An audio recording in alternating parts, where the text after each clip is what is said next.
সকালটা শুরু হয়েছিল খুব সুন্দর একটা পরিবেশ দিয়ে। সকালবেলা ঘুম থেকে উঠেই আকাশটাকে এরকম অদ্ভুত দেখতে পাবো, সত্যি ভাবিনি। খুব কম আমি এরকম আকাশ দেখতে পাই। সকালবেলা উঠে সমস্ত কাজের ব্যস্ততার মধ্যে হয়ে ওঠে না।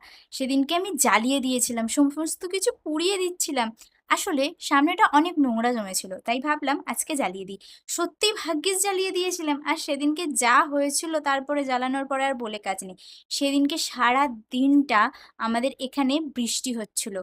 অঝোরে বৃষ্টি নেমেছিল। বুকানকে রেডি করে নিয়ে আমি স্কুলে কি বেরোচ্ছি, অমনি আমার দিদির বাড়ির সামনে পৌঁছতে না পৌঁছতেই মুষলধারে বৃষ্টি নামলো। দেখো, অফ সিজনে বৃষ্টি হলে সবারই কেমন একটা অদ্ভুত লাগে। কিন্তু এই বৃষ্টি মাঝে, মাঝে ভালোও লাগে। এই বৃষ্টির চক্করে আমি এইখানে প্রায় ০.৫ ঘন্টা ১ ঘন্টা মতো আটকে ছিলাম। আর আমার সমস্ত কাজে পন্ডুল হয়ে গেছিল। যখন বাড়ি ফিরলাম আর ছাদে উঠলাম তখন ওয়েদারটা এত সুন্দর ছিল যে বলবার কথা নয়। আমার বৃষ্টির পরের ওয়েদার প্রচণ্ড ভালো লাগে। আর তোমাদের কার, কার ভালো লাগে সেটা কিন্তু কমেন্ট করবে। আর বৃষ্টির পরে আমি ছাদে এসে দেখলাম আমার অযত্নে ফেলে রাখা গাছগুলোর মধ্যেও ছোট, ছোট পাতা গজিয়েছে।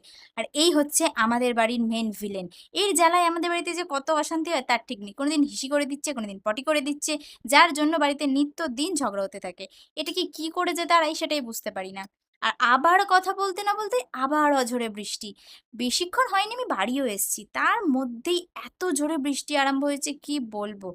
আর অবভিয়াসলি আমি নিজের মতো বৃষ্টি দেখবো, বৃষ্টি উপভোগ করব, কিন্তু বৃষ্টি পছন্দ করব না। আর জল তো আমি ভরবই। সবাই আমাকে বলে, "বৃষ্টি পড়লে তোকে কি জল ধরতেই হবে?" হ্যাঁ, আমাকে বৃষ্টি পড়লেই জল ধরতে হবে। সেটা ঘর মোছার জন্যই হোক আর বাসন মাজার জন্যই হোক।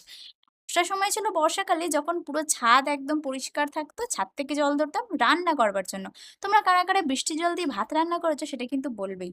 আর একে আমি কাজে লাগিয়ে দিয়েছি। দেখো, সারাদিন প্রচণ্ড মাথা খায়, প্রচণ্ড বকায়। তার থেকে একটু কাজে হেল্প করে দিক এই আরকি। সারাটা দিন বদমাইশির মধ্যে দিয়ে কাটলেও সন্ধেবেলা কিন্তু তার নিস্তার নেই। সন্ধেবেলাতেও আরম্ভ করে দিয়েছে। এই বেলুনটা কেনা হয়েছিল দুর্গাপুজোর সময়। আর তারপরেই মোটামুটি একটা ভিডিও। ব্যাস, এটাকে লাইট জ্বালিয়ে এটার পুরো নাড়ি-ভুড়ি চচ্চড়ি করে ফেলেছে। একে কোনো জিনিস দিলে সেটার মধ্যে পোস্টমর্টম করতে মাত্র ২ থেকে ৩ মিনিট টাইম নেবে। সেটার পুরো পোস্টমর্টম হয়ে যাবে। কিন্তু এটার লাইট কিন্তু অসাধারণ ছিল। ঘর অন্ধকার থাকলে এটা কিন্তু খুব ভালো জ্বলছিল। আর সেদিন বিকেল বেলায় ছিল ক্লাস। ক্লাস করানোর সঙ্গে, সঙ্গেই আমরা সবাই আনন্দের সাথে রেইনবো দেখছিলাম। দেখো, সমস্ত কিছুর মধ্যে দিয়ে এই রেইনবো দেখার একটা আলাদাই ফিলিংস আছে। ১ম এ তো আমি দেখতে পাইনি, কারণ আমি ক্লাস করাচ্ছিলাম। ওই খুদে বাচ্চাগুলোই আমাকে বলল, "দেখো আকাশে রামধনু উঠেছে।" ছোটবেলায় রামধনু উঠলে কত না ভালো লাগতো। ছুটে, ছুটে যেতাম রামধনু দেখবার জন্য। আর এখন ভালো লাগে, কিন্তু ওই আনন্দটা আর ফিরে পাই না। যাই হোক, তোমরা কারা, কারা এরকম রামধনু দেখে আমার মতো পাগলের মতো এক্সাইটেড হয়ে গেছে সেটা বলবে। বিকেলটা একটু সুন্দর ছিল, একটু নিস্তব্ধ ছিল। জানি না আবার কখন মুষলধারে বৃষ্টি নামে। কি দিনকাল পড়লো, শীতকাল না এসে বর্ষাকাল আসছে। যাই হোক, টাটা বাই, টেক কেয়ার, দেখা হবে নেক্সট ব্লগে, বাই।